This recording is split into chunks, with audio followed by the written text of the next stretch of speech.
morning, ladies and gentlemen. I'm going to give you a short talk about horses and the cavalry in the late 17th century.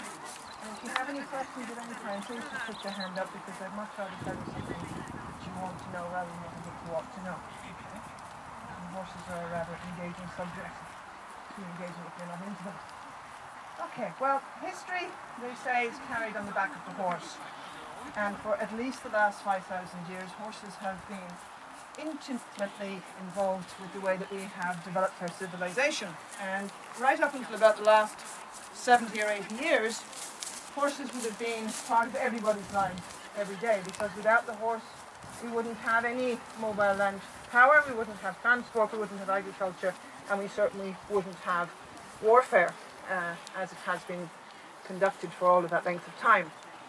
But ever since man has become involved with the horse, he has been breeding the horses specific to the job that he has asked him to do. And as the job has changed, so the horse has changed. And that's true today because, of course, we still have horses, although now they're not a necessity of life, but they are a great adjunct to it, because we use horses now for leisure and for sport and for that sort of thing. But the horse that we use today for winning the Grand National or the Derby, or for show jumping, or whatever it is we want to do with them, is a very different horse from the one that would have been used here over 300 years ago. Now, some of those horses are still being bred. This is one of them. And the horse is known as the Baroque horse. Now, the Baroque horse is a type of horse, not a breed. And all Baroque horses have their origins in the Spanish or the Andalusian horse. The one I have here today is what is known as a Dutch black at the time of the battle. Today they're known as Frisian horses, because they're bred in Friesland, which is in Holland, and they're always black, which is why you have the name from the Middle Ages and later in history. And if I ride up amongst you here to let you have a close look, if you're familiar with horses, you might have already been knowing what I'm going to say about this, but if you're not, you might be thinking that that's a very large animal, big horse sort of thing. Well, as a matter of fact, this is actually a very, very small horse. And technically it isn't a horse at all, it's a pony, because this horse measures exactly the average recommended height for the military horse of 1690, which is 14 hands, or 1.48 meters. You measure horses here on the top of their shoulder blades, and the average modern horse would be approximately this much taller, at about 16.2 to 17 hands, about 1.68 meters, 1.70 meters or so. So a very much taller horse that we are using today. Now, another feature of the Baroque horse is they may be short, but they are powerful. And if you look here at the back end of the horse, horses are like VWs. The engine is in the back. So this is a very, very powerful, stocky, round horse. And that's the nature of the job, that this horse has to do a lot of powerful things, but not a lot of speedy things. Now, speed is relative, because remember, in the 17th century, and indeed right up until the invention of the petrol engine, the fastest thing on the planet was a man on a galloping horse. And so speed is relative. And in terms of what is needed for a military horse, you only need to be faster than a man running away on foot. And any horse is faster than a man running away on foot. So we don't need the kind of extreme speed that you get out of a modern racehorse, for instance. These horses wouldn't really be able to go very much more than half the speed that a Derby winner or a Grand National winner would be capable of doing. And this is the horse that was here before the thoroughbred. The thoroughbred, or the modern racehorse, is involved in almost all modern sport horse breeding. And that kind of extreme speed and that kind of athleticism is not useful on the battlefield in the 17th century. The reason for that, as I said, is we don't need extreme speed.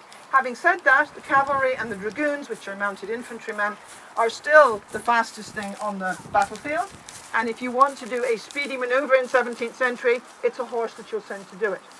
Now, if any of you have looked at any of the pictures that we have inside in the exhibition, you'll see there are a couple of panoramic views of the battle, and you'll see horses going into battle, and you'll see occasionally you'll see one man on a horse and he's galloping, and you'll see one man on a horse perhaps leading another horse.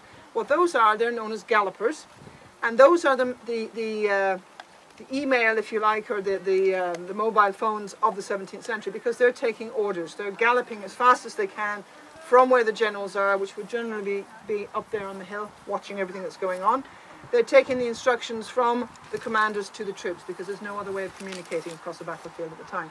But having said that, those are the only galloping horses that you're going to see, because it's not like in the movies, okay?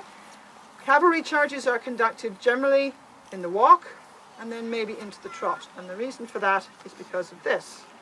This is the main weapon of the cavalry. This is a sabre. It's very little different from the medieval broadsword. It's a straight, quite heavy, double-bladed or double-sided blade, and it's used, of course, for doing this. And you can see here, even on my extremely short horse, I am at an extremely good height to do quite a lot of damage, or at best give you a bad haircut. Right? So all things being relative, of course. So you can see this. Now, however, you might have noticed that as soon as we pick up the weapon here, what's happening to the steering? Okay, did anybody notice? All right, you need a horsey crowd to know that. What's happened is that all the reins have now gone into one hand, because obviously this hand is going to be used for guiding the horse. However, we still are able to make our horse do a few things that you have to be able to do in order to fight as a troop, because the troop is the way that the cavalry operates and the way that the cavalry is effective. One man and a horse is relatively easy to pull down or to shoot. Notice I don't have any guns here. Now, the cavalry did actually carry a couple of small weapons. They carried pistols and occasionally a short carbine musket, a shortened firearm. But there's two things that you need in order to reload a firearm in this period of time, and that is you need to be standing still and you need two hands, because after every single shot you have to go through the whole procedure of ramming down the barrel, putting in the shot and the powder and all this kind of stuff, and you need a lot of time and you need to be quite still to do it. Obviously on horseback that isn't going to happen. I can't just say, just a minute, I'm going to be doing this. So the whole point about horses is their height, their speed, their bulk, and the advantage it gives me on the ground. Now, in order to get the horse able to do the sorts of things that we want a horse to do in order to be effective fighting, it takes a lot of training. And this is the most outstanding thing about the Baroque horse, because they have a very, very trainable temperament. They form a very strong bond with their riders, and they're exactly the sort of animal that you want to be riding right into cannons and muskets and all the sort of things that horses are not naturally very happy about. So it's the training of the horse that makes him exceptional. Now, the vast majority of the cavalry horses used here throughout the Williamite Wars were not Irish horses. They were bred and trained on the continent and trained in the court riding schools. Now, you might have heard of the Spanish riding school in Vienna. That's the last remaining court riding school that's been going continuously since the 16th century. And the sort of thing that they do there with the Lipizzaner horses that are trained to jump and kick and go through the air, those are the battle movements. Now, they have changed a little bit and become high equestrian art and all that kind of lovely stuff, but essentially those things that those horses are doing, the jumps, the kicks, the leaps and so forth, are battle movements. And you would learn those sort of things at a court school. It took a very, very long time to train the horses, and it took a lifetime to train the riders. It was not a simple operation just to jump on and go, well, hey, off we go. It took about 5 years on average to produce a horse ready to go onto the battlefield. And it made these horses extremely expensive, massively expensive. In modern money, you would be spending about the same as you'd spend today on a little Ferrari sports car, small one. And of course you need more than one horse, because horses are not like cars. You can't just turn them off and turn them back on again. They get tired, they get injured, they get shot.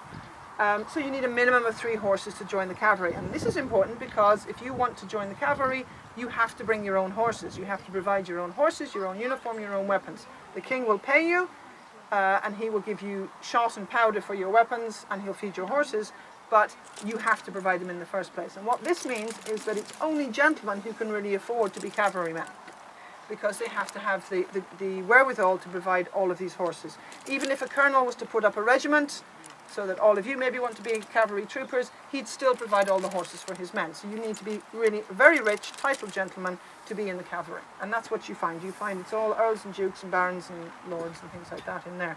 And on your feet, of course, are the peasants. That's the musketeer. It doesn't take very much to train a musketeer how to use a musket. Okay, well, I'm going to show you just one of the training exercises that was used to train the swordsman from horseback, and that involves the vegetable on a pole that you see behind me. You might have been worrying what we were doing there. This is what's known as the Turk's head. Now, I apologize if you're Turkish, but they were the enemy of the day, and that's what he gets called in this time period anyway. So the idea of the Turk's head is that he's the head height of a man, He's standing there now. Fairly obviously he's not going to fight back, but that's how you train horses to be brave. You let them know that they're not going to get hurt. In real life, of course, he would be fighting back, but at this stage, I hope we haven't got an aggressive cauliflower.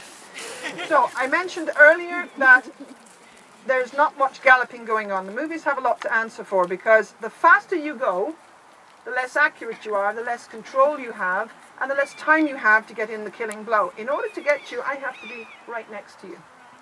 I have to be within this area in order to kill you. So obviously my horse's job is to carry me to the target and to follow the target if he's running and weaving. Probably not, because tactics of the day involve standing and preparing to receive horse, and you stood there and you fired until you were caught, and then you had to fight against musket and bayonet against sword.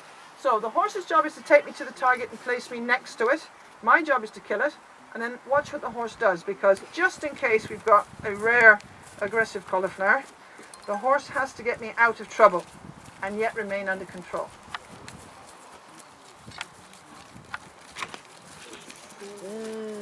Okay, so you can see it doesn't take much to vanquish the cauliflower, but the horse did her job and carried me away. And also we wheeled right, generally going in with a line and a troop of cavalry, because remember, it's not just one person, it's 49 other people. There's usually generally 50 to 60 people in a cavalry troop, and they go in very tightly packed together. This is why you need horses that will go backwards and sideways and so on, because you've got to keep that rectangular formation.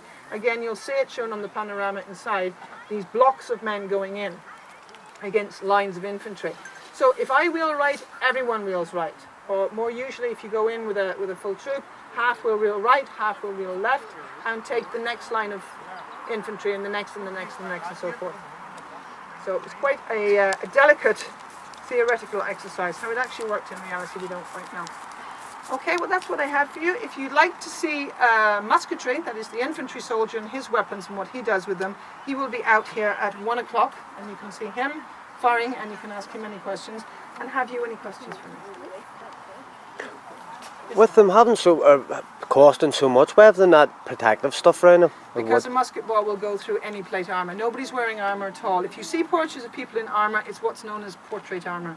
And perhaps they did wear a breastplate on the battlefield, but it doesn't stop a cannonball, it doesn't stop a musket ball, and it restricts your movement so much it's really not worth wearing it. So that's the reason. And horses were the primary target, by the way, because they're large and easy to hit. Okay? Right, thank you very much indeed. Thank you.